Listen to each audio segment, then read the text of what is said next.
উত্তরবঙ্গে কিন্তু বৃষ্টিপাত চলছে। আজ 6ই আগস্ট সকালের দিকে আমরা দেখতে পাচ্ছি উত্তরবঙ্গে দার্জিলিং, জলপাইগুড়ি, আলিপুরদুয়ার, শিলিগুড়ি এই সমস্ত স্থানে কিন্তু ভারী বৃষ্টিপাত। দিনাজপুরেও কিন্তু হালকা মাঝারি বৃষ্টিপাত আমরা লক্ষ্য করতে পারছি। মালদাতেও দেখতে পাচ্ছি, মুর্শিদাবাদ, নদিয়ার উত্তর অংশ, এদিকে বীরভূম প্রভৃতি জেলাগুলিতেও কিন্তু আমরা দেখতে পাচ্ছি হালকা ধরনের বৃষ্টিপাত এবং আকাশ কিন্তু মেঘলা রয়েছে।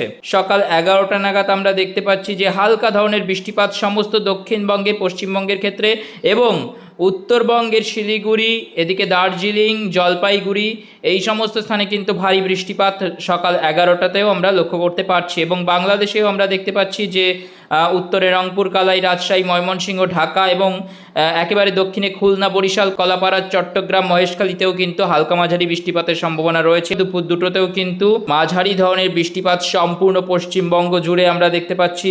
বিকেল 4টেতেও কিন্তু হালকা বৃষ্টিপাতের সম্ভাবনা রয়েছে।